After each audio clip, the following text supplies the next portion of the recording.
나와 함께 하시는 가장 소중한 주님, 우리 찬양들을 요약하기 시작합니다.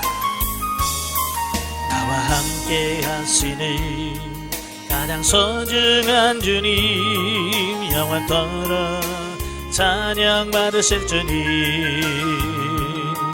모든 것이 떠났고 모든 걸 잃었지만 언제나 함께 하신 주. 갈 길 잃어 방황할 때도, 고통으로 눈물 흘릴 때도 걱정하지 말아라, 염려하지 말아라, 내가 내 형편을 알고 있느니라.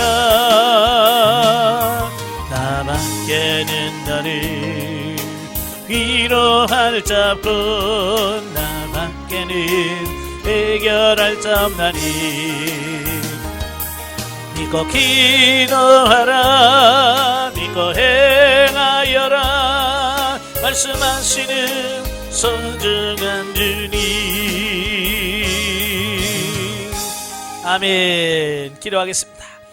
은혜로우신 아버지, 세상을 험합니다. 그러나 그 가운데서도 하나님 우리를 지키시고 보호하시고 하나님 날마다 주님 섬기며 살아갈 수 있는 은혜 주셔서 감사합니다. 정말로 모든 것이 하나님의 은혜입니다. 오늘 호세아서를 말씀을 같이 나눌 때에 정말로 호세아를 통해서 주어진 그 말씀이 오늘 이 시대에 우리에게 주어진 말씀인 걸 깨닫고 그 말씀을 통해서 우리가 새로워진 역사가 있도록 도와주옵소서.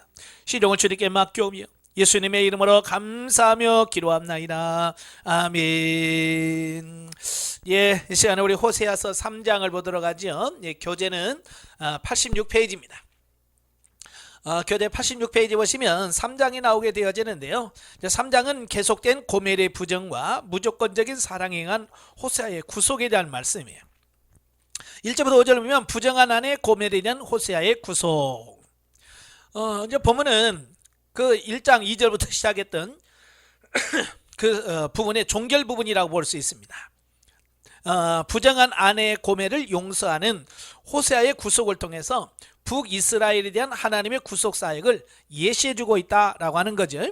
즉 보면은 호세아가 하나님의 명령에 순종해서 음부된 고멜을 속전을 주고 구속한 사실과 이스라엘 자손들이 정치 종교적으로 완전히 멸망당한 상태에서 하나님의 은총을 힘입어 다시 하나님을 경외하고 다윗 왕을 구하게 될 것이라고 하는 호세아서의 예언을 보도합니다. 이걸 통해서 이스라엘 자손이 하나님의 구속함을 입어서 회복될 거다라고 하는 것을 예시가 뭐 예표적인 의미를 가지고 있는 거예요. 사실 이 고멜은 자식을 셋 낳았잖아요. 그죠? 자식을 셋 낳고 다른 남자에게 가버렸어요. 바람을 피워서 갔어요. 율법에 의하면 이건 돌에 맞아 죽어야 돼요. 그죠? 율법에 의하면 돌에 맞아 죽어야 됩니다. 그런데 하나님께서는 그를 돌로 죽이라고 하는 것이 아니라 돈을 주고 속전을 주고 몸값을 주고 그를 구속하라는 겁니다. 이게 대단한 하나님의 은혜와 사랑을 보여주는 겁니다. 예. 자, 그래서 호세아가 고멜을 구속하기 위해서 몸값을 지불합니다. 은 15개와 보리 한 호멜 반은, 이것은 은 30세겔에 해당됩니다.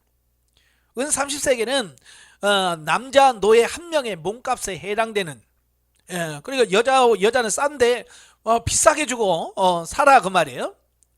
이것은 마치 가룟 유다가 예수님을 은 30에 팔았던 사실을 그대로 연상케 하는 내용이죠. 예.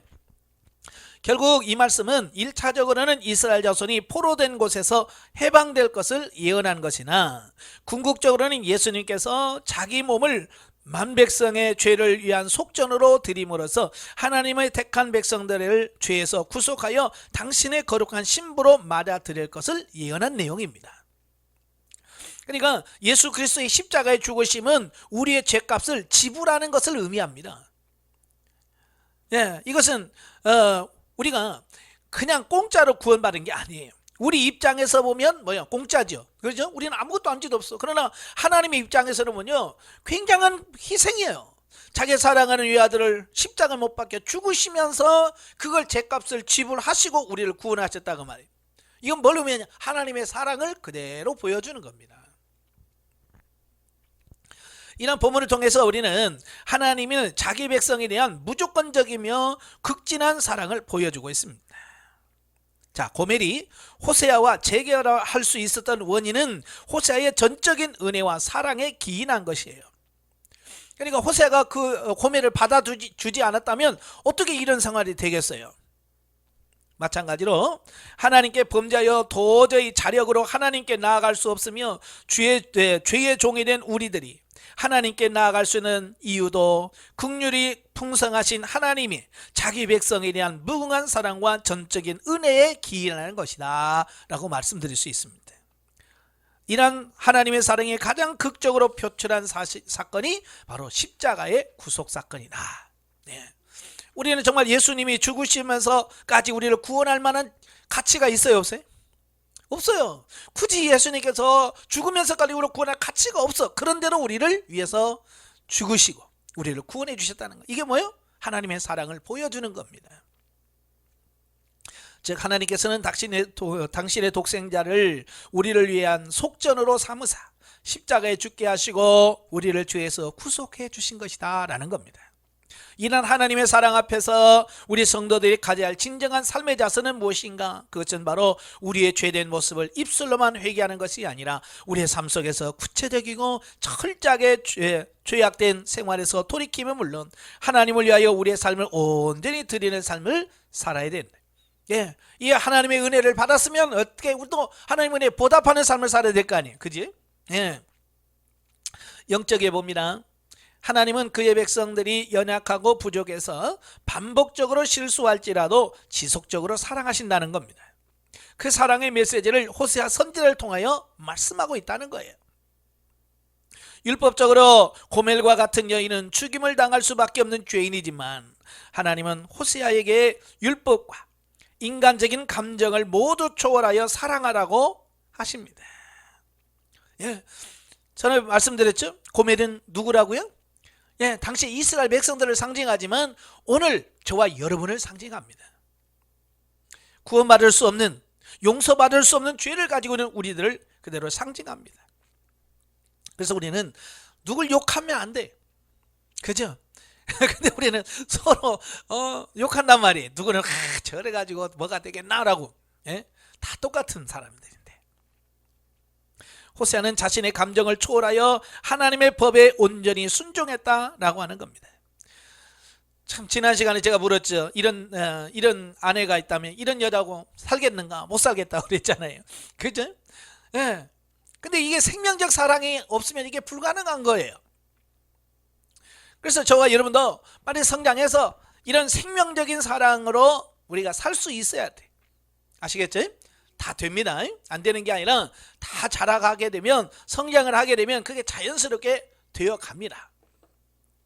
사랑으로 가지요. 참 지식 없는 백성들과 제사장들의 일반적인 죄악상 고발과 심판선언 및 남유다를 향한 북이스라엘과의 교제 금지 권면에 대한 내용인데요.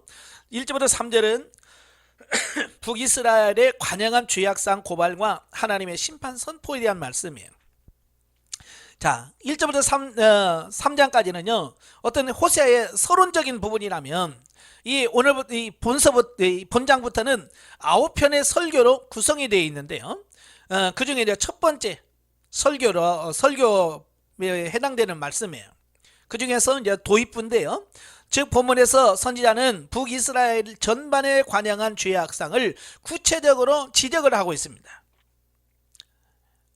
아담의 범죄로 이 땅에 저주를 받고 가시덤불과 엉겅퀴를 낸 것과 같이 하나님께서 이스라엘 자손에게 주신 젖과 꿀이 흐르는 땅이 그들의 범죄로 인하여 폐허로 변하게 될 것을 선포하고 있습니다. 가나안을 하나님께서 젖과 꿀이 흐르는 땅이라고 말합니다. 왜? 그만큼 좋다는 얘기죠. 예, 그런데 이스라엘 백성들이 가서 살아보니까 어때요? 진짜 젖과 꿀이 흐르는 땅입니까? 예, 젖과 꿀이 흐르는 땅인데도 가서 엄청나게 고생을 하는 거예요. 왜 그럴까요? 다른 게 아니에요. 그들이 범죄함으로 말미암아 그 땅이 저주를 받아서 그렇다는 겁니다. 그러니까 인간의 범죄는요, 그냥 인간의 죄로 끝나는 것이 아니에요. 인간의 범죄는 다른 모든 피조물에게까지 영향을 끼친다라고 하는 겁니다. 즉 인간의 범죄는 결국 땅까지 황폐하게 되는 결과를 가져오게 된다는 겁니다. 창세기도 그러잖아요. 예? 아담과 하와가 범죄하니까 어때요? 땅에 가시와 엉겅퀴가 나서 좋은 땅들이 그런 땅으로 바뀌어. 이스라엘 백성도 마찬가지예요. 하나님께서 젖과 꿀이 흐르는 땅을 허락했지만 그들이 범죄하니까요, 그 땅에 가시와 엉겅퀴만 나는 그런 땅이 되어진 거예요. 그러니까 지금 같은 좋은 시대에 어떤 한 나라는 굶어 죽어가요. 왜 그럴까요? 그 땅에 죄가 환영해서 그래요. 똑같은 남북인데도 남쪽은 그래도 좀 낫죠. 먹고 사는데 좋아요. 그러나 북쪽은 어떻습니까? 굶어 죽어가는 사람이 있는 거예요. 아니 그 차이도 뭐 거리도 얼마 차이도 안 나는데 왜? 그래도 남쪽은 그래도 기도하는 사람, 타락했다고 하지만 그래도 기도하는 신실한 백성들이 있는 거예요. 그러나 북에는 뭐예요? 김일성이가 우상화되고 신격화되고 하나님의 교회를 파괴하고 가장 무서운 죄가 북한에서 뭐예요? 기독교인들이 가장 무서운 죄를, 죄 중에서 가장 악질적인 죄로 취급합니다. 그러니 그 나라가 잘 살겠어요? 안 되죠. 왜? 죄 때문에 그래요. 자, 여기서 북이스라엘의 죄로 언급되고 있는 것은 모두 9가지입니다. 1절에는 3가지가 나오는데요. 진실, 인애, 하나님을 아는 지식이 없다 그랬어요. 진실이 없고 인애가 없고 하나님을 아는 지식이 없어요. 이건 주로 하나님을 상대한 종교적인 범죄예요. 하나님 앞에서 짓는 죄를 말하죠. 그 다음에 2절에는 6가지가 나오는데요. 저주, 속임, 살인, 도둑질, 간음, 포악. 이것은 주로 사람을 상대한 도덕적인 범죄라고 할 수 있습니다. 이렇게 볼 때 북이스라엘은요, 하나님에 대해서 죄짓고 사람과의 관계에서도 죄를 지어. 그러니 하나님의 심판이 필연적일 수밖에 없다. 그러니까 이스라엘 백성들은요, 하나님한테도 죄짓고 사람한테도 죄를, 총체적인 범죄를 의미하는 겁니다. 자, 우리가 10계명을 보면 1계명부터 4계명까지는 하나님과 관계된 계명이고요, 5계명부터 10계명은 대인관계에서 맺는 계명이에요. 그래서 하나님 앞에 짓는 죄와 사람 앞에 짓는 죄가 따로 있어요. 이게 서로 잘해야 돼요. 어느 한쪽만 잘해갖고는 안 돼요. 근데 이스라엘 백성들은 양쪽 다 잘못한 거예요. 대인관계도 하나님의 관계도. 그래서 범죄한 이스라엘에 대한 하나님의 심판의 내용은 3절, 북이스라엘이 얼마나 철저하게 심판받을 것인가를 가히 짐작하기에 충분하다 그랬어요. 그래서 실질적으로 보면 북이스라엘은 3차에 걸쳐서 아수리의 침략을 받아서 국토가 완전히 초토화되면 물론 BC 722년에는 완전히 멸망당하고 그 백성들이 아수리의 포로로 끌려가는 비운을 겪어야만 했다라고 하는 겁니다. 유다도 마찬가지지만 북이스라엘도 한꺼번에 그냥 멸하지 않고요, 1차, 2차, 3차에 걸쳐서 멸망을 시켰어요. 왜 그럴까요? 회개할 수 있는 기회를 주는 거예요. 하나님께서 한번 1차 회개하기를 기다린 거예요. 그래도 안 돼. 그래서 다시 2차, 그래도 안 돼. 3차는 멸망시키는 거예요. 남유다도 마찬가지입니다. 1차 605년, 2차 695년에 8년에, 또 그 다음에 3차 586년에, 이렇게 3번에 걸쳐서 기회를 주시는 거예요. 기회를. 우리도 3세판이라고 하잖아요. 하나님도 3세판 기회를 주신 거예요. 근데 그 기회를 놓친 거예요. 오늘 우리도 하나님께서 기회를 주십니다. 회개할 수 있는 기회를 주시는데 그 기회를 우리가 잘 살려서 그때 빨리빨리 회개하고 돌이키셔야 돼요. 근데 사람들은요, 꼭 이스라엘 백성 같아요. 못 알아먹어. 그렇게 해도 못 알아먹어. 여러분 좀 영적 눈이 열려서 볼 수 있기를 바랍니다. 아시겠죠? 이상의 사실에서 우리는 죄의 심각한 결과를 보게 된다. 즉 북이스라엘 백성들의 죄는 죄의 당사자인 북이스라엘 백성들을 비극적인 운명에 빠져들게 했으면 물론 인간의 삶의 터전인 자연까지 파괴시켰다. 특별히 인간의 죄로 인한 자연의 파괴는 로마서 8장 21절 22절의 내용과 상응하는 사실로 죄의 무서운 파급 효과를 보여주고 있습니다. 예. 그래서 단순히 인간의 죄는 그냥 거기서 끝나는 게 아니라 자연 피조물까지 영향을 미쳐. 그래서 로마서 8장에 보면 피조물도 뭐라고 그랬어요? 인간 때문에 괴로워. 그래서 피조물도 구원의 날 그 주님의 재림을 사모한다 그랬어요. 오늘 이 시대에 엘니뇨 현상, 라니뇨 현상, 여러 가지 지진, 기근, 해일 이런 일들이 일어나잖아. 이게 뭐예요? 다 인간의 범죄에서 욕심에 의해서 그냥 화석 연료 팍 태워서 이산화탄소, 탄소를 배출시키고, 그래서 지금 대기가 오염되고 오존층이 파괴되고, 인간의 그 욕심, 그것이 지금 자연을 파괴해서 지금 얻어지는 결과라 그럽니다. 그죠? 한쪽에서는 너무 더워서 죽고 있고, 한쪽은 너무 추워서 죽고, 한쪽은 비가 안 와서 죽고, 한쪽은 비가 너무 와서 죽고.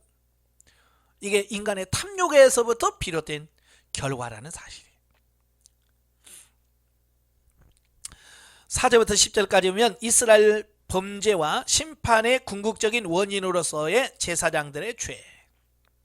보면은 북이스라엘이 타락하여 멸망받을 수밖에 없게 된 궁극적인 원인을 말씀하고 있습니다. 그 원인이 뭐냐? 바로 종교 지도자들이, 모범이 되어야 할 제사장들이 도리어 율법을 버리고 교만히 행하며 물질이란 탐욕으로 하나님의 제단을 더럽히는 등 죄악을 범함으로써 백성들이 하나님께 대한 지식이 결여된 채 제사장들의 범죄를 답습하는 데 있음을 고발하고 있습니다. 예, 이건 정말로 안타까운 일이에요. 종교 지도자는 뭐 할 일이? 할 일이 뭡니까? 하나님 말씀을 바르게 가르쳐서 백성들로 하여금 하나님의 말씀대로 살 수 있도록 만들어주는 일이 종교 지도자의 역할인데, 그 일을 하질 않는 겁니다. 오늘 저와 여러분들에게 주어진 심각한 하나님의 말씀을 들으셔야 됩니다.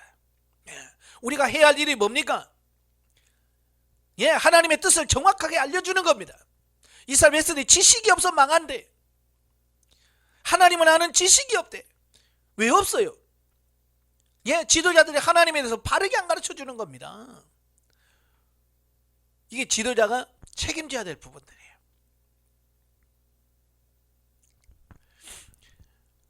백성들을 타락으로 몰고 간 제사장들에게 하나님의 심판이 임하게 될 거다라고 선포하고 있습니다.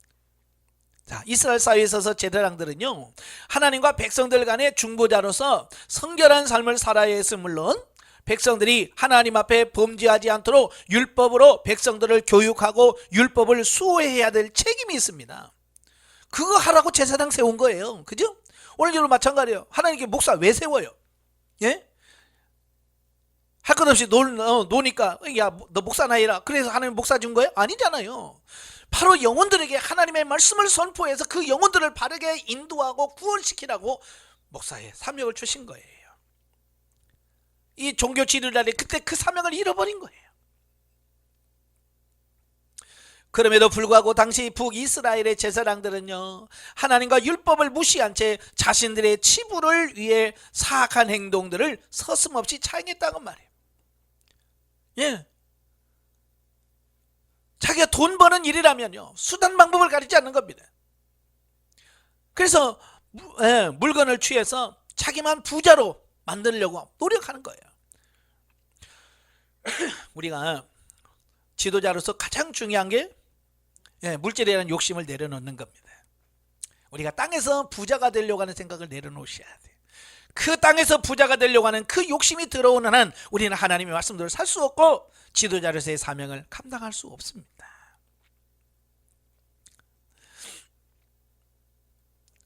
자, 그래서 어떻게 합니까?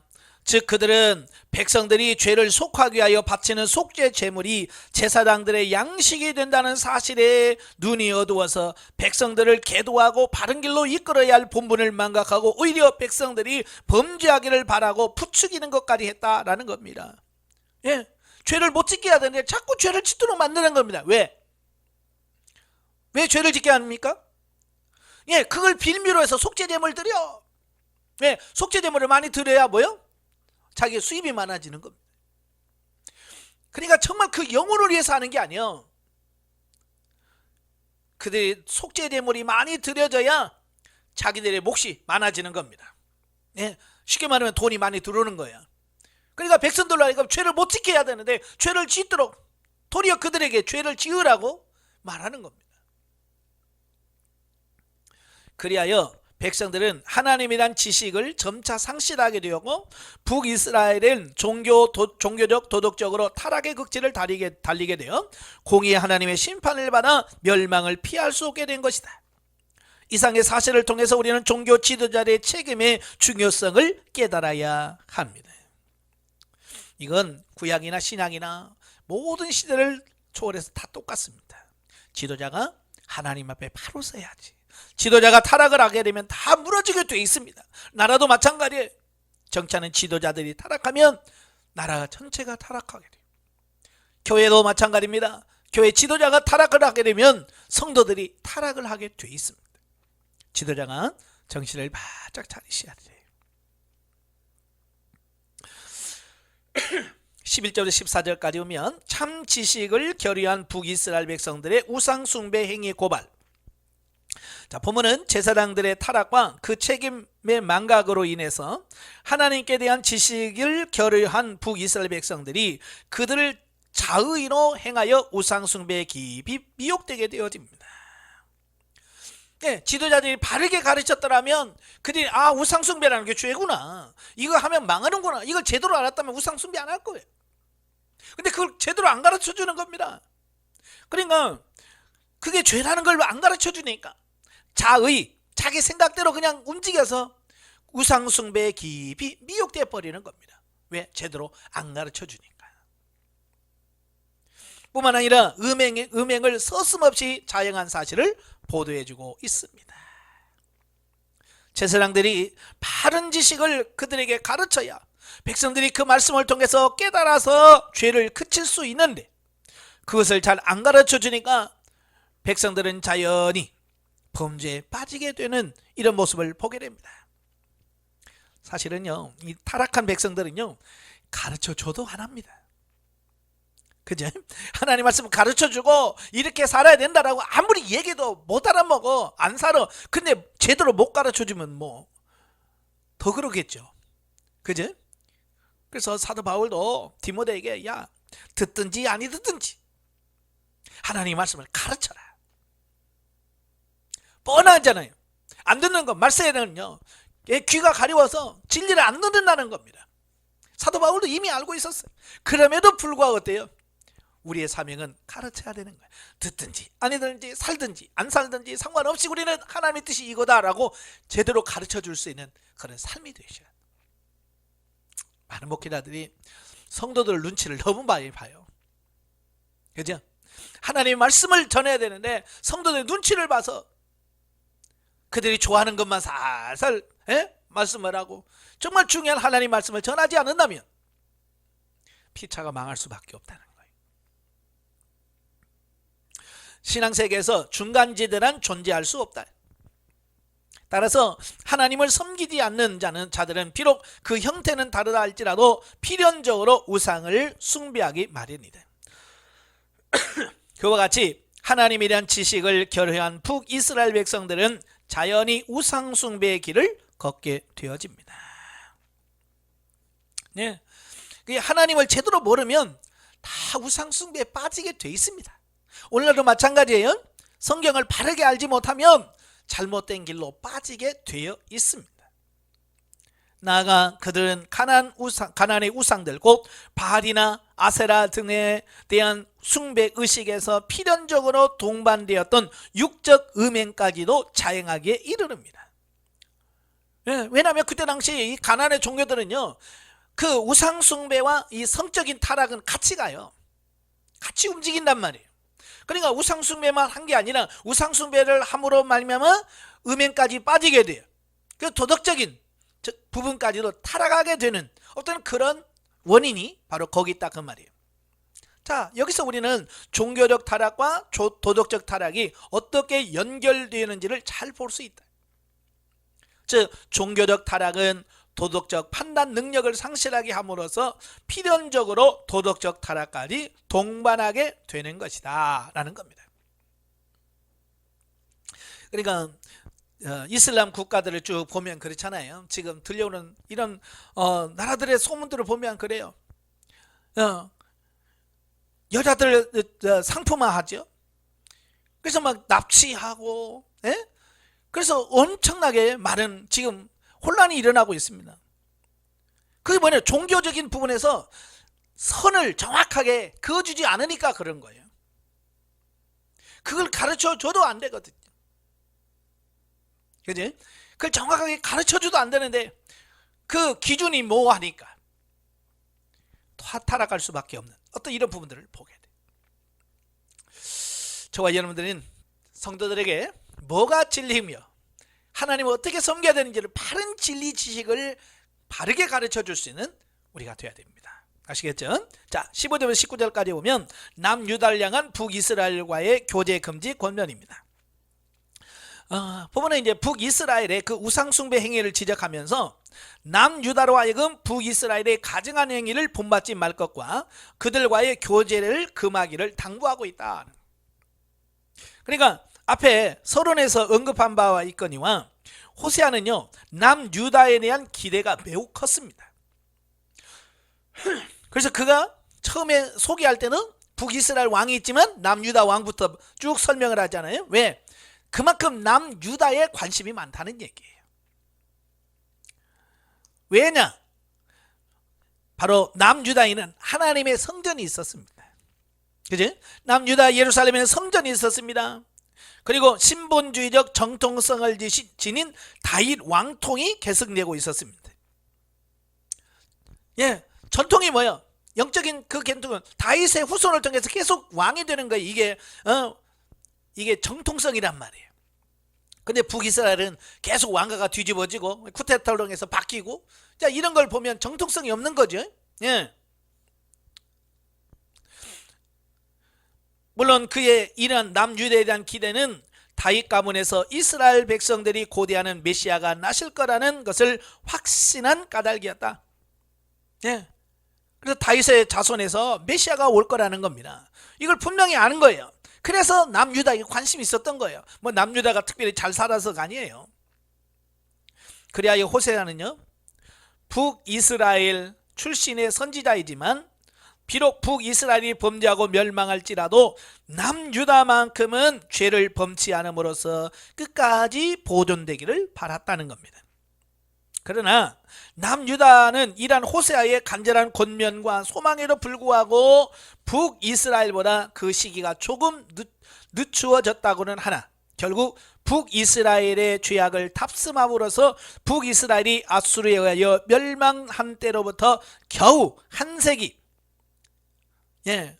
지난 BC 586년에 하나님의 심판의 도구로 사용된 바벨론에 의하여 멸망하고 만. 호세아는 그걸 안타까워한 거예요. 자꾸 남유다 영적인 하나님의 백성들이 북이스라엘 육적인 사람을 따라 사는 겁니다. 결과는 뭐예요? 망하는 거예요. 그래서 그들에게, 야, 너 왜 따라서 해? 예? 왜 영적인 사람 육적인 사람을 따라하느냐? 교제를 끊어라. 왜? 교제를 끊어야 본받는 삶이 안 되니까. 그렇게 권면했음에도 불구하고 안 들어. 그래서 BC 722년에 북이스라엘이 망하고 136년이 지난 586년에 남유다마저도 바벨론에서 멸망을 당하는 겁니다. 그러나 이것은 결코 하나님의 언약이 폐지된 것을 의미하지는 않습니다. 공의 하나님께서는 비록 범죄한 북이스라엘과 남유다를 징계하시기는 하셨지만 그들에게 은혜를 베푸사 그들을 회복시키시고 결국에는 다윗의 혈통에서 메시아 되신 우리 주 예수님을 나게 하심으로써 당신의 언약을 이루셨다라는 겁니다. 자, 여기를 통해서 우리에게 주어지는 교훈이 뭐냐면 영적인 사람이 육적인 사람을 따라 살면 망한다는 것을 의미해요. 그래서 우리가 훈련을 받으면서 우리가 영중심의 삶으로 이 사고와 가치관을 바꿔서 영중심의 삶을 살아야 되잖아요. 근데 그게 힘든 거예요. 그러니까 자꾸 육신적인 사람, 그냥 편하게 가는 사람들을 바라보면서 그냥 아이고 나도 저렇게 그냥 살았으면 좋겠다, 예? 쉽게 그냥 갔으면 좋겠다. 그래서 육적인 사람을 따라간다는 말이에요. 그럼 망하는 길이에요. 바로 남유다가 북이스라엘 따라갔잖아요. 그 행동을 그대로 본받아가요. 그러니까 결국은 망하는 거예요. 우리가 아무리 힘들고 어려워도 영적인 삶을 포기하면 안 된다. 아시겠죠? 예, 망해도 마찬가지예요. 우리는 죽더라도 우리는 육적인 사람을 따라가면 안 됩니다. 영적에 봅니다. 자, 여기서는 범죄한 백성들과 제사장들의 그 부도덕한 예배 의식에 관해서 말합니다.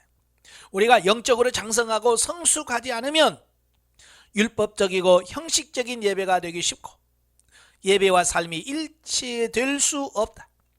예, 지금 많은 성도들이요 고민하고 있는 이 부분이 바로 이런 부분들이에요. 예, 교회 가서도 예배가 예배 같지 않다는 겁니다. 말씀과 삶이 분리가 되어진 그런 삶을 산다는 거예요. 그러니까 너무 힘드는 거예요. 일반 평신도들 대화해보면요, 그들이 얼마나 많은 고민을 하는지 몰라요. 그래서 막 교회 옮기려고부터 시작을 해서 상담을 하다 보면 많은 이야기를 합니다. 너무 가슴 아픈 거예요. 우리 목회자들이 정신을 바짝 차리셔서 정말 성도들에게 바른 진리의 말씀, 진리 지식을 전함으로 그들을 바르게 인도할 수 있는 그런 삶이 되셔야 돼요. 그러나 영적으로 성장하고 신령한 은혜를 경험하게 되면 신령과 진정으로 드려지는 삶과 예배가 무엇인지 알게 된다. 예, 성장을 하게 되면 알게 돼 있어요. 성도 개개인이 거룩한 교회로 세워져서 신령과 진정으로 사는 삶이 곧 예배가 될 수 있도록 지속적으로 자신을 훈련해야 한다. 예, 그냥 교회 가서 예배 딱 드리고 나는 할 일 다 했네, 그게 아니라 그 교회에서 예배가 삶 속에서 사라져지고 그렇게 되어지는 그 단계까지 가야 돼요. 아시겠죠? 그게 안 되니까 문제예요. 교회에서는 거룩하게 뭐가 되는 것 같은데 나와보면 그렇게 사라지지 않는 이런 부분이 안 돼요. 사는 데까지 가셔야 돼요. 5장으로 갑니다. 참 지식 없는 북이스라엘의 죄와 심판 선언 및 선민 이스라엘의 교만에 대한 책망과 심판 경고입니다. 1절부터 4절 참 지식이 없는 북이스라엘에 대한 심판 선언. 9개 설교 중에서 첫 번째 설교 4장 4절부터 5장 4절의 종결부로 하나님께 대한 지식의 결여로 말미암아 영육간의 음란죄에 빠진 북이스라엘에 대한 하나님의 심판을 선포하고 있습니다. 먼저 1절과 2절에는 참 지식이 결여되어 범죄한 북이스라엘에 대한 하나님의 심판이 선포되어지고요, 3절 4절에서는 북이스라엘이 하나님의 심판을 면치 못하게 될 원인이 참 지식을 결여한 채 그들의 마음이 음란함으로 가득 차 하나님께 돌이키지 못하고 계속해서 영육간에 음란하게 행한 데 있음을 보여주고 있습니다. 자, 오늘날에도 참 지식, 영적 지식이죠. 이런 영적 지식이 없으니까 육신적인 가르침이 판을 치고 있습니다. 영적인 설교가 없어. 영적인 가르침이 없는 거예요. 왜? 자기가 경험을 못했으니까. 영적인 것을 경험하고 체험해야 이게 영적인 거예요 라고 말할 텐데, 이런 부분들이 체험하지 못하니까 어때요? 가르치려고 해도 가르칠 수가 없는 겁니다. 그래서 결국은 뭐예요? 축복 설교 해주는 거예요. 기복적인 신앙을 전할 수밖에 없는 겁니다. 왜? 자기가 경험해 보지 못했으니까. 그래서 여러분도 마찬가지예요. 내가 이 영적인 세계를 경험해 보지 못하면 우리도 그게 옳은 줄 알고 그렇게 전하는 겁니다. 예, 저도 영성훈련 맡기 전에는 똑같았죠 뭐. 예, 설교가 얼마나 힘들어요. 그래서 뭐 이 설교집 저 설교집 짜집게 해서 하고. 근데 영적인 걸 알고 보니까 그게 아니라는 걸 아니까 이제 그렇게 하라고도 못하죠. 왜? 아니까. 여러분도 제대로 진리를 알면 승리할 수 있습니다. 아시겠죠? 자, 이상의 본문이 주는 교훈이 뭐냐? 첫째, 범죄한 자는 반드시 그에 보응하는 하나님의 심판을 받는다는 것입니다. 예, 구약이나 신약이나 똑같아. 죄에 대한 심판은 반드시 있다. 하나님의 심판은 반드시 존재한다는 거예요. 두 번째로 하나님의 눈을 피할 자는 아무도 없다는 겁니다. 예, 하나님의 눈을 피하여 하나님의 징계와 심판을 피할 수 있는 자는 아무도 없다. 세 번째, 죄악된 본성을 가진 인간은 자력으로는 하나님께 나아갈 수 없다는 것입니다. 그런즉 성도들은 하나님의 크신 은혜에 감사하며 하나님의 자녀로서 손색이 없는 세상과 구별된 성결한 삶을 살아가야 한다.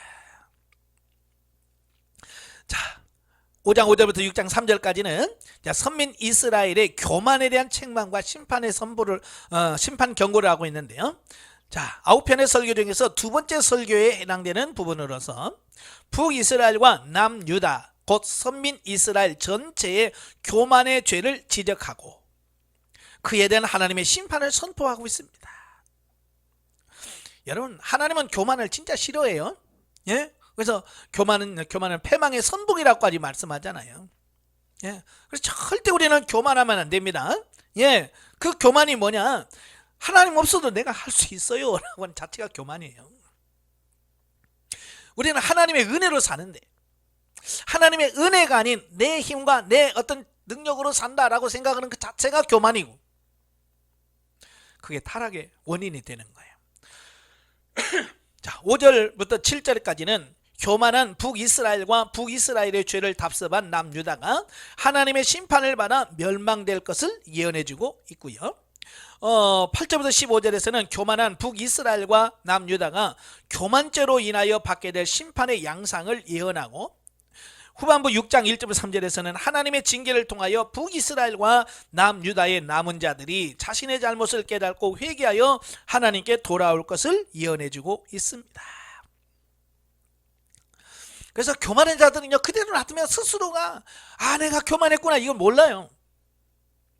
교만한 자는 언제 깨달으냐면 팍 망해가지고요, 저 밑에 내려가야 아이고 내가 잘못했고 그때서 깨달아요. 그래서 하나님은요, 이 교만한 자를 치셔가지고 저 밑에 바닥으로 내려가게 하시는 거예요. 왜? 바닥으로 내려가봐야 내가 너무 교만했었구나 이걸 깨닫는 겁니다. 위에 있을 때는 몰라요. 그래서 하나님께서는 실패를 통해서 깨닫게 하시는 거예요. 바닥까지. 왜? 그냥 놔두면 전혀 스스로가 못 깨달아요. 옆에서 아무리 당신 교만합니다 얘기해도 그 말이 무슨 말인지 몰라. 잘 될 때는요 그게 몰라. 싫어하죠, 옆에서 그런 말 하면. 그냥 바닥에 내려가게 되면 그냥 다 들려요. 왜? 교만이 꺾어지니까. 본서가 기록될 당시 북이스라엘은 이스라엘이 남북으로 분열된 이래 최대의 번영을 구가함으로써 팔레스틴 주변 국가에 매우 큰 영향을 행사할 수 있었대요. 그러나 그들은 영적인 면에서는요, 하나님이란 지식결여로 말미암아 매우 암흑한 상태였다라는 겁니다. 예, 그들이 왜 호세아가 그렇게 회개를 촉구해도 왜 하나님 말씀 안 듣습니까? 예, 그때 당시요 최고로 잘 살았거든요. 최고의 부를 구가하고 있는데요. 그러니까 말이 들어오겠어요? 안 들어오죠.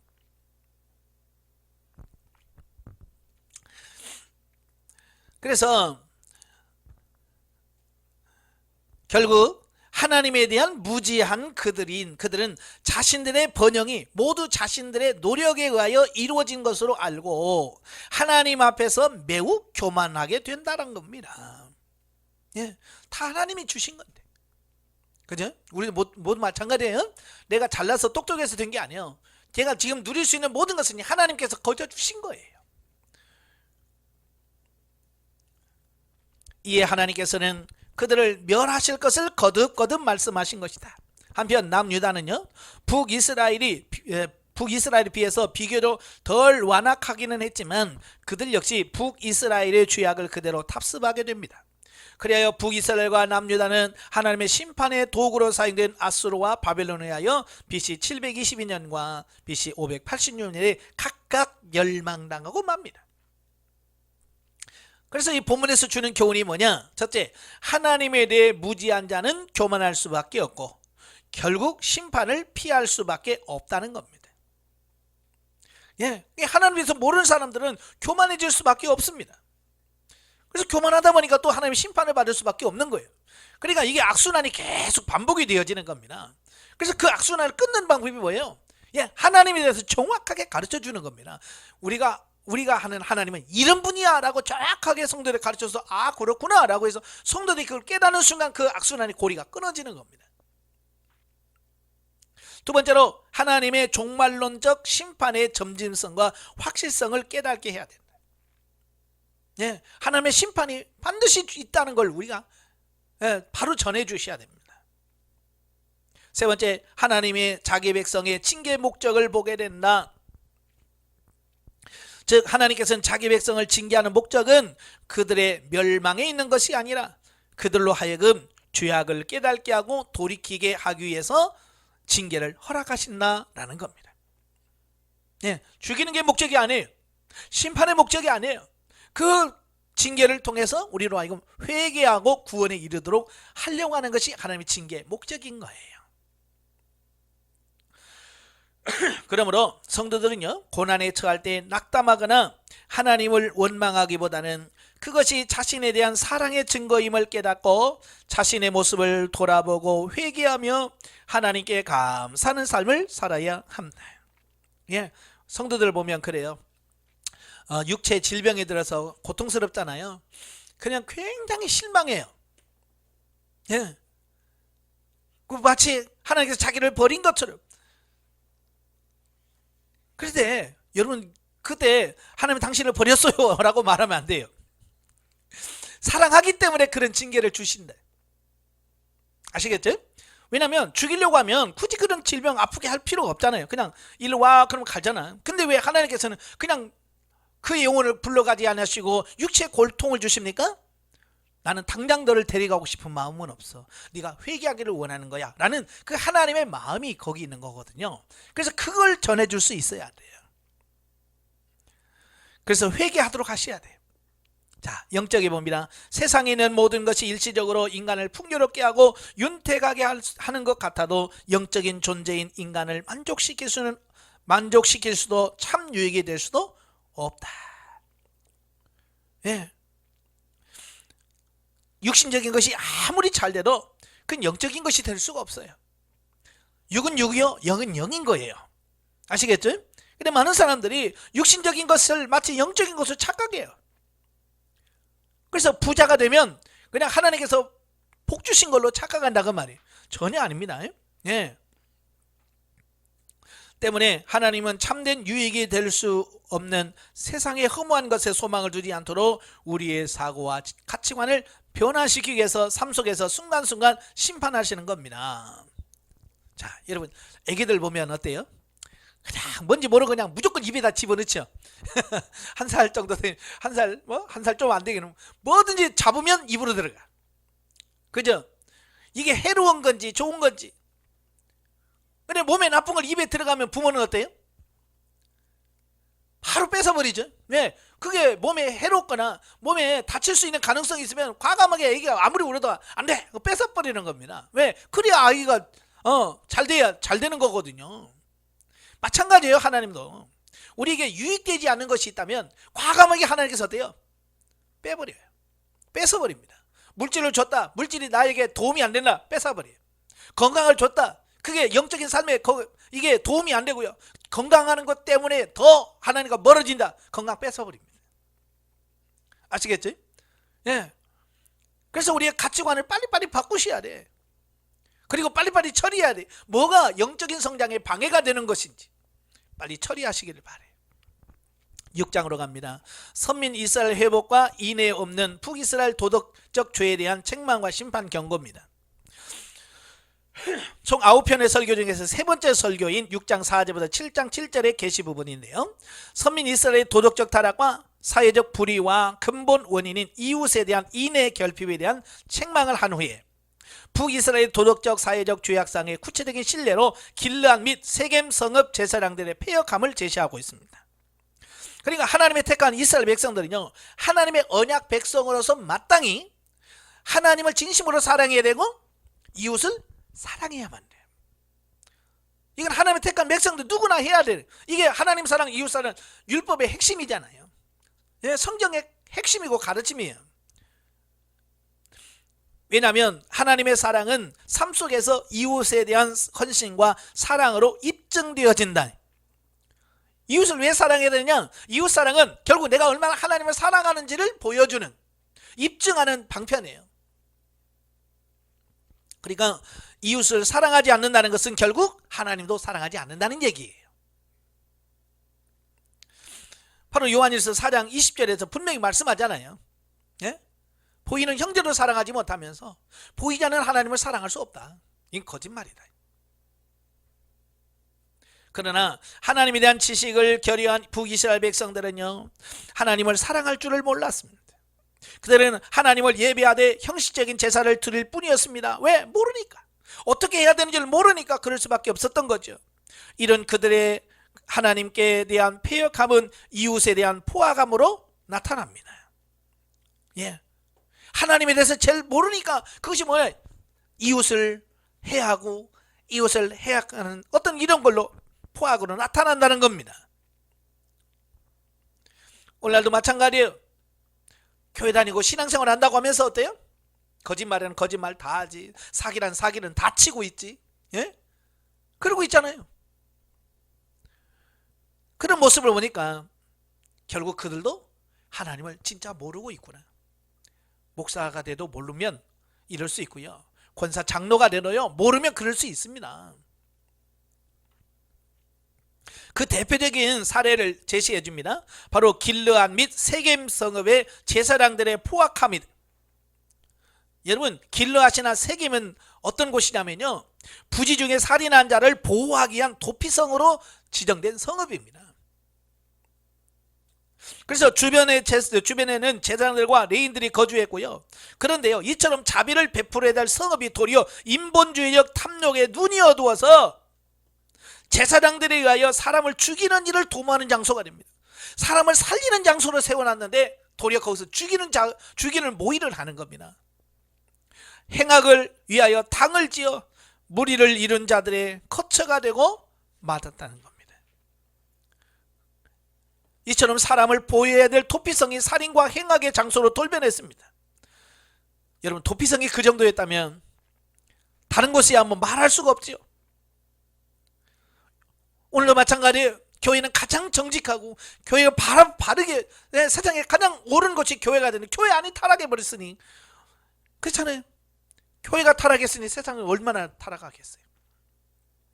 우린 교회부터 회복하셔야 돼요.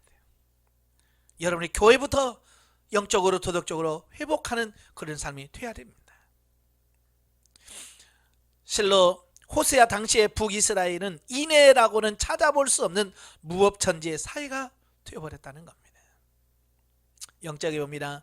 여기서는 죄에서 돌이켜 하나님께 나아갈 때 은혜가 임할 것과 이스라엘과 유다의 죄를 지적하고 있다. 우리는 자신의 허물을 타인의 모습에서 볼 수 있어야 합니다.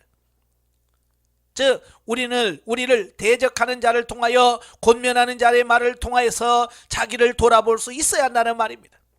제가 상대방은 나의 거울이라는 말을 많이 하잖아요. 그지? 상대방은 나의 거울이에요.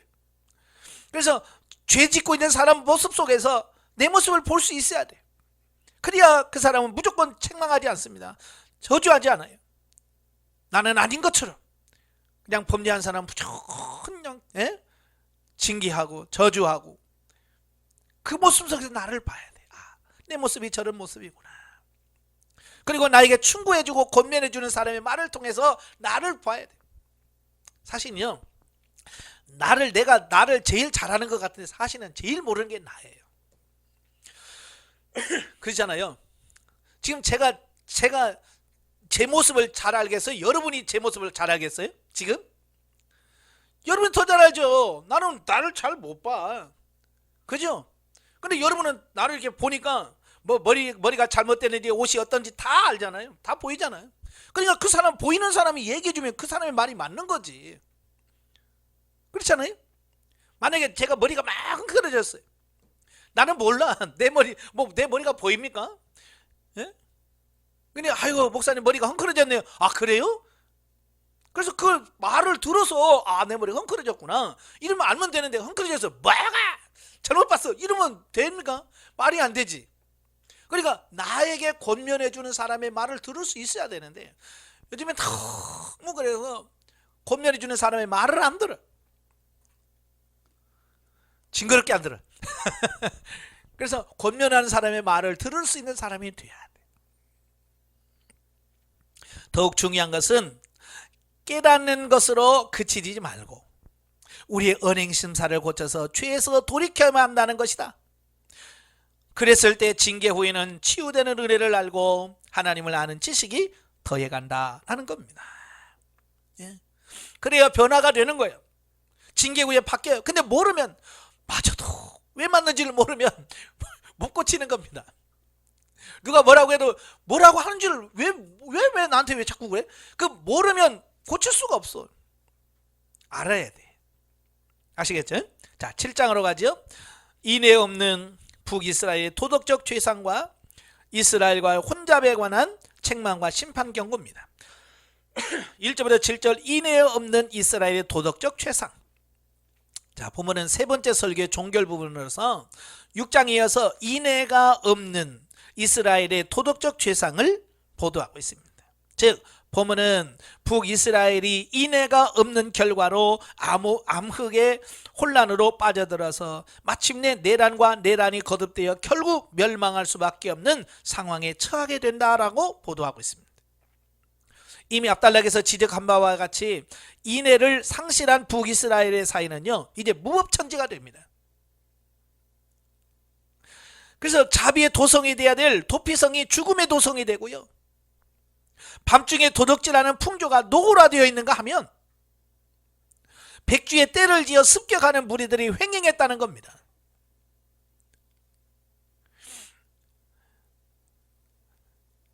뿐만 아니라 본문에 나타난 바와 같이 아첨과 거짓으로 왕과 백성들을 기쁘게 하려는 무리들이 다투어 일어났고요, 왕은 자신의 권력 유지를 위해서 오만한 자들을 가까이 하기를 즐겨했다는 겁니다. 이런 죄악된 현상들이 당시에 나타나는 거예요.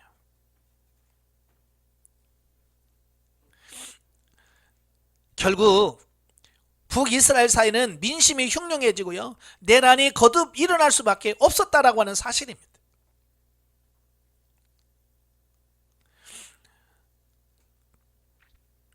이후에 그리에서 여로보암 2세가 죽은 이후에 스가랴에서 호세아까지 6왕이 통치하는 30년 동안 북이스라엘은 무려 4차례에 걸쳐서 내란이 일어나고요, 그로 인해서 제명에 죽은, 정상적으로 죽은 사람 무나임 한 사람밖에 없어요. 다 모여 쿠데타 일으켜서 왕 죽이고 지가 왕이 되는 겁니다. 이처럼 거듭된 내란으로 강성했던 북이스라엘은 힘이 약화되었고요, 결국 아수르의 침입을 받아서 북이스라엘은 BC 722년 멸망하고 말았다라는 겁니다. 여러분, 거듭되는 내란으로 왕권과 정권이 막 바뀌니까 나라 꼴이 어떻게 되겠어요? 어려워지는 거예요. 그래서 우리가 이 독재 정치가 오래가면 사회가 썩어요. 또 정권이 막 바뀌면 이것도 역시 너무 빨리 바뀌어도 이것도 문제가 돼요.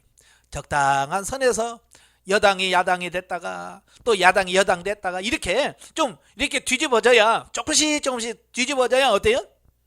각성을 해서 바르게 삽니다. 일본처럼 그냥 한 당이 쫙 하면 썩어요. 일본 정치처럼 썩은 나라가 거의 없습니다. 우리나라 정치도 썩었지만 그래도 우리나라는 어때요? 가끔 여야가 바뀌죠? 여야가 바뀌어요. 그러니까 어때요? 그래도 바뀌니까 정신 차리는 거예요. 만약에 우리나라도 일본처럼 한 당이 그냥 계속 50년 계속 이어왔다면 우리나라도 그렇게 됐을 거예요. 그래서 하나님께서 적당하게 이렇게 여야를 이렇게 바꿔주시는 겁니다. 보수가 했다가 진보가 했다가 보수했다가 진보했다가 이렇게 바꿔줌을 통해서 어때요? 썩은 물을 골라내시고, 자, 그러고 있는 겁니다.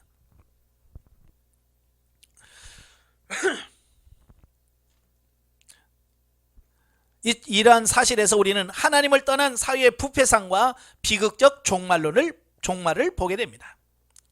하나님을 떠나면 망할 수밖에 없다는 거 꼭 기억하시면 좋겠고요. 자, 8절에서 16절 북이스라엘의 이방인과의 혼잡으로 인한 전반적인 죄상과 심판 예언입니다. 보면은 선민의 종교적 도덕적 타락의 전반적인 죄상이 이방인과의 혼잡으로 인한 것임을 지적하는 네 번째 설교의 계시 부분으로서 이방인과의 혼잡, 곧 하나님을 의지하고 그분께 순종하기보다는 주변 강대국을 의지하여 국가적 안정을 꾀하는 북이스라엘의 정치 지도자들의 행위에 대한 책망과 심판 경고를 언급해주고 있습니다. 사실요, 이스라엘의 힘은 어디서 나오냐면 하나님으로부터 나와요. 그죠? 그래서 하나님이 전폭적으로 그들을 도울 때, 이스라엘 백성이 전적으로 하나님 믿고 의지할 때 하나님의 도우심은 강력했습니다. 다윗 때 다윗의 군사들이 많아서 가는 것마다 승리한 게 아니잖아요.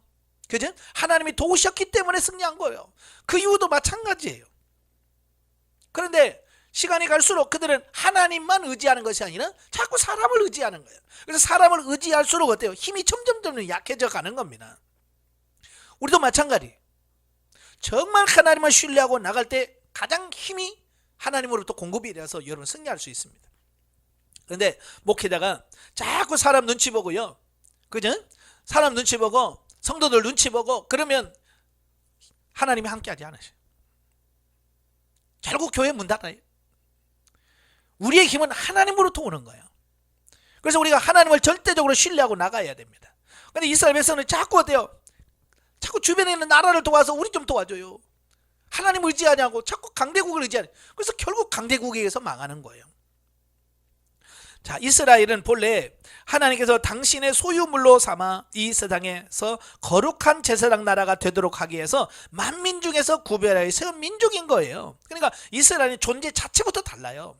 세상 나라와 존재하는 이유가 달라요. 우리 목사가 존재하는 이유가 달라요. 세상 사람들과 존재 이유, 목적 자체가 달라요. 똑같이 살려고 하니까 문제가 생기는 거예요. 따라서 이스라엘 민족은 내가 거룩하니 너희도 거룩하라고 하는 하나님의 요구에 부응하는 거룩하고 성결된 삶을 살아야 했습니다. 그러나 당시 이스라엘은요, 이방인들과 구별할 수 없을 만큼 세속화되고 혼잡되고 말았습니다. 오늘 우리 한국교회가 지금 그런 모습으로 점점 바뀌어 갑니다. 교회인지 교회 밖인지 구분이 안 될 만큼. 즉 그들은 마치 뒤집지 않는 전병과 같이 한편으로는 형식적인 여호와 신앙을 갖고 다른 한쪽으로는 이방 우상을 섬김으로써 종교적 혼합을 이루어 이방인과 다름없이 세속화되고 말았으며 인본주의적 방법 곧 하나님을 의지하기보다는 이방의 힘을 빌려서 나라를 유지하고자 했습니다. 이에 하나님께서는 그들을 징계하시어 열방의 웃음거리가 되게 하시리라고 선포하신 겁니다. 여기서 뒤집지 않는 전병이라는 것은 뭐예요? 여러분 전 붙이잖아요. 명절 같은 데 전 많이 붙이는데 어때요? 빨리빨리 뒤집어서 어떻게 해야 돼요? 타지 않고 골고루 양쪽이 다 익어야 되잖아요. 근데 바빠서 그냥 놓고 다른 일 하다 보면 어때요? 밑에는 바삭 타고 새카만 타서 못 먹고 위에는 설익고 바로 이런 모습이에요. 뒤집지 않는 전병이라는 게 뭐예요? 밑에는 타고 위에는 안 익었어. 그러니까 뭐 하나 요 양쪽 다 쓸모가 없는 거예요. 타서 못 먹지 안 익어서 못 먹지. 바로 이제 그런 모습이란 말이에요. 우리는 그렇게 하면 되면 안 돼요. 이건 0도 아니고 6도 아니고 그러면 안 되죠. 그래서 우리가 이상의 사실을 통해서 우리는 하나님과 세상을 겸하여 섬길 수 없음을 새삼 각성해야 됩니다. 분명히 재물과 하나님을 겸하여 섬길 수 없다고 그랬잖아요. 그죠? 우리는 하나님만 섬길 수 있어야 돼요. 영적이에 여기서 이스라엘이 혼란스러운 내적 외적 정세로 인해서 고통당하고 있는 내용이 나온다. 그러나 그들은 고통이 가중될수록 더 하나님을 멀리하고 외세를 의지함으로써 죄를 쌓았습니다. 반대로 가는 거죠. 청개구리처럼. 예, 고난이 오면 우리 하나님께로 가야 되는데 하나님께로 안 가고 자꾸 사람 의지하고 외세 의지하면 더 망하는 겁니다. 여기서 우리가 내적으로 또는 환경적 요인으로 고통을 당할 때 하나님을 원망하고 자신의 왕감을 주장하는 하나님과 사람 앞에 굽히지 않는 어리석은 자의 모습을 발견할 수 있다. 예, 우리가 그잖아요. 자식들한테 잘못했을 때 혼냈을 때 잘못했습니다 용서해 주세요 그러면 쉽잖아. 근데 고집 피우고 예? 자기가 잘못된 말도 안 하고. 그러면 어때요? 한 대 맞으니까 두 대 맞잖아요. 똑같아. 8장으로 갑니다. 북이스라엘의 금송아지 숭배와 이방과의 혼잡으로 인한 전반적인 죄상과 멸망선. 1절부터 7절 북이스라엘의 금송아지 숭배와 심판선은 압달락에서 그 혼잡에 대한 말씀을 했잖아요. 막 섞어 놓는 걸 말해요. 예. 그 중에 대표적인 것이 뭐냐? 금송아지 숭배예요. 예. 즉 본문은 앞뒤로 이스라엘에 대한 하나님의 심판을 예언하고 그 중간에 이스라엘이 심판받을 수밖에 없는 원인으로서 금송아지 숭배에 대하여 언급하는 형식으로 구성되어 있습니다. 예, 이 금송아지는요, 남북으로 나뉘어질 때 북이스라엘의 여로보암이 만든 거잖아요. 그래서 그때부터 이 금송아지는요, 북이스라엘을 타락하게 만든 근본이요, 뿌리라는 겁니다. 그래서 정권이 바뀌어도요, 그건 안 버려. 예, 그래서 그 금송아지가 처리되지 않은 한 북이스라엘은 완전하게 회복할 수가 없습니다. 그게 처리가 돼야 돼. 근데 그들은요, 마지막 때까지, 마지막 북이스라엘 멸망할 때까지 그 금송아지 붙들고 있었어요. 계속해서 선지자를 통해서 그거 처리해라 수없이 얘기했지만 그들은 듣지 않았습니다. 오늘 우리도 마찬가지. 우리 안에 이 죄의 뿌리가 있어요. 나로 하여금 타락하게 하고 죄짓게 만드는 그 근본적인 뿌리가 있습니다. 악의 뿌리가 있는데 그걸 뽑지 않으면요, 그것 때문에 계속해서 같은 죄를 반복해서 짓습니다. 그래서 그걸 뿌리를 뽑으셔야 돼. 아시겠죠? 혹시 우리 안에 금송아지가 따로 있습니다. 그 금송아지를 빨리 처리하셔야 돼. 북이스라엘은요, 구약 구속사의 전개의 통례로 모든 열방 중에서 택함받은 하나님의 신정국가였습니다. 그러나 국정을 운영해 나감에 있어서 이방 국가와 조금도 다름없이 하나님을 완전히 배제하고 전적으로 인간적인 수단과 방법에 의존하는 인본주의적 국가였다라고 하는 사실입니다. 이런 사실이 극명하게 표출된 것이 금송아지 숭배예요. 금송아지 숭배는 본래 북이스라엘 초대 왕인 여로보암 1세 때부터 시작된 것으로서 북이스라엘 창건 당시 여로보암 1세가 북이스라엘 백성들이 절기를 맞아 하나님을 경배하기 위하여 예루살렘으로 올라감으로써 야기될 정권 약화를 염려하여 하나님의 임재를 상징하는 예루살렘 법궤를 대신하는 금송아지 신상을 만들어서 베들과단에 세우고 백성들로 섬기게 한 데서 비롯됐다라는 겁니다. 예, 남과 북으로 나뉘었어. 근데 절기 때만 되면 북이스라엘 사람 다 남쪽으로 내려가네. 왜? 성전이 있으니까. 그래서 못 내려가게 하려는 방법이 뭐예요? 야, 우리도 있어. 남쪽에는 법궤가 있는데 법궤는 따로 만들 수가 없어요. 그래서 금송아지를 만들어 놓은 겁니다. 그래서 뭐라 그래? 이게 하나님이다 그래. 여러분, 북이스라엘 하나님 안 섬기는 게 아니에요. 하나님 섬겼습니다. 근데 섞어버렸어요. 금송아지하고 하나님하고 섞어버린 거예요. 이게 문제란 말이에요. 이를 북이스라엘 정치 지도자들은 호세아 선지자가 활동할 당시까지 정치 체제를 견고히 하기 위해서 위한 방편으로 사용한 것이다. 이러한 사실은 대부분의 이방 국가들이 종교를 정치 체제 옹호 수단으로 사용한 것과 결코 다르지 않는 세속주의적 인본주의적 것이라 아니할 수 없으며, 이러한 인본주의적 통치 방식은요, 결국 북왕국 멸망의 결정적인 원인으로 작용합니다. 예, 여러분, 세상 나라는요, 종교를 이용해서 국가를, 정치 체계를 유지하려고 하는 이런 수단들이 많아요. 그래서 우리나라도 고구려 신라, 특별히 신라 같은 경우에도 그 신라를 이렇게 뭉치기 위해서 불교를 장려했어요. 그래서 불교라고 하는 것을 통해서 뭉치도록 한 거예요. 그러다가 고려 시대까지 그게 이어집니다. 그러다가 이성계가 이씨 조선을 세우잖아요. 조선이라는 나라를 세우면서 그걸 정치 체계를 자기 편으로 끌어들이기 위해서 유교를 끌고 들어온 겁니다. 유교를 들여온 거예요. 그게 자기의 어떤 정권을 강화시킬 목적으로 하는 겁니다. 지금도 중동에는 뭐요? 이슬람 국가에서 이 자기들이 종교를 정치 체계에 딱 묶어버렸잖아요. 그지? 그러니까 그걸로 이용해 먹는 거예요. 그래서 뭐 폭탄 테러, 자살 폭탄 테러, 그러면서 뭐라 그래? 네가 순교자야. 정치적인 것을, 그 종교적인 것을 그 사람을 이용해서 자기의 어떤 정치적 목적을 이루는 겁니다. 무서운 거예요. 예. 그래서 종교가 정치의 수단이 되면 안 되는 거예요. 우리 기독교에서도 중세 때 천주교가 바로 그런 게 되잖아요. 정권을 유지하기 위해서 종교, 기독교를 이용해 먹은 거예요. 십자군 전쟁? 말로는 성질을 회복하자는 거지만 결국 뭐예요? 이용해 먹은 거거든요. 그래서 문제가 생기는 거예요. 그래서 우리 자기의 어떤 목적을 위해서 종교를 사용하면 안 됩니다. 오늘도 사업하시는 분들이 자주 종교를 이용해 먹습니다. 그래서 사업하시는 분들이 목사님 불러다가 예배 드리고 막 하잖아요. 정말 하나님을 신뢰하고 믿어서냐? 그럴 수도 있겠지만 그러지 않는 경우가 많아요. 그래서 이걸 우리가 분별할 수 있어야 됩니다. 8절부터 10절까지 보면 14절까지 이방인과의 혼잡으로 인한 북이스라엘의 전반적 죄상과 멸망이에요. 보면은 그 네 번째 설교의 종결부로서 앞에서 혼잡의 일례로 금송아지 숭배를 지적한 데 이어서 이방인과의 혼잡으로 인한 북이스라엘의 전반적 죄상과 멸망을 예언하고 있습니다.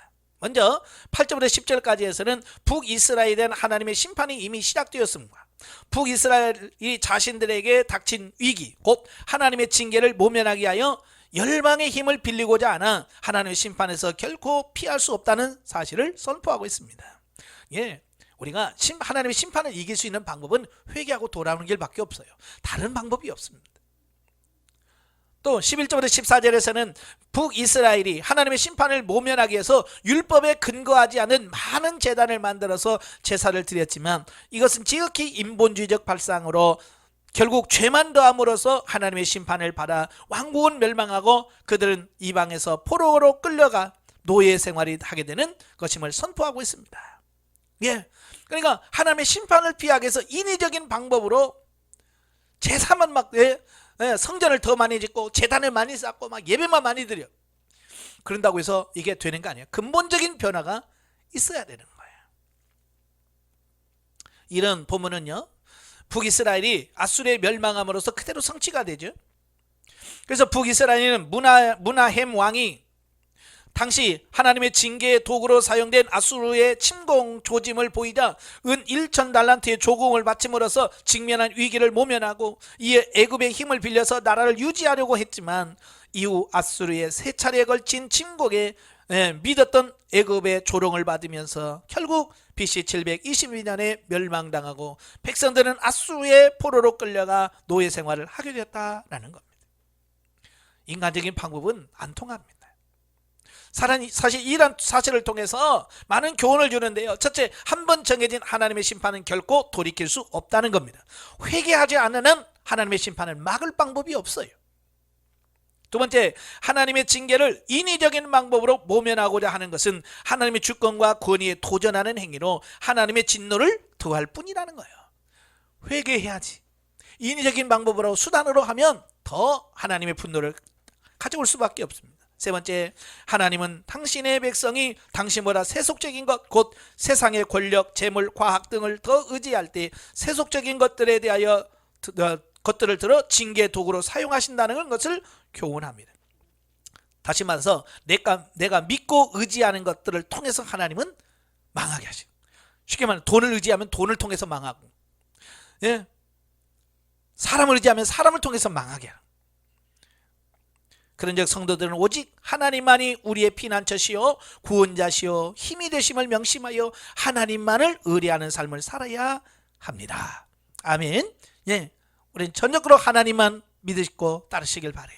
영적이 봅니다. 본장에서 이스라엘이 하나님의 언약과 율법을 어긴 죄가 심화되어서 결국에는 이방에 의하여 멸망하게 될 것을 말씀하고 있다. 이는 우리가 성령의 인도하심을 따르지 않고 자기 자신의 생각과 마음이 원하는 대로 사는 삶이 곧 죄가 심화되는 것임을 영적인 의미로 말씀하고 있습니다. 제가 자꾸 묻고 행하라 묻고 행하라고 말씀하는 이유는 뭐냐면 하나님의 뜻을 따라 행할 때 사는데 하나님의 뜻이 아니라 자신의 생각과 마음이 원하는 대로 살면 결국 망하는 거예요. 그래서 우리가 하나님께 자꾸 물어야 돼. 하나님 어떻게 할까요? 그래서 하나님께서 말씀하신 대로 잘 살아가는 여러분이 되어야 사는 역사가 있습니다. 네, 기도하겠습니다. 하나님, 호세아서를 보면 오늘날 우리들의 삶을 그대로 보는 것 같습니다. 현실의 우리의 삶을 그대로 보여주는 것이 말씀입니다. 이 말씀을 통해서 우리 자신을 깨우쳐 주게 하옵소서. 아직도 하나님을 의지한다고 하면서도 세상과 모든 것을 의지하고 있는 우리의 모습을 긍휼히 여겨주시고 철저하게 하나님만 의지하는 우리가 되어지게 하시고, 아직도 처리되지 못한 부분이 있다면 다 하나하나 처리되는 역사가 있도록 도와주시옵소서. 예수님의 이름으로 감사하며 기도합나이다. 아멘. 하나님께 드립니다.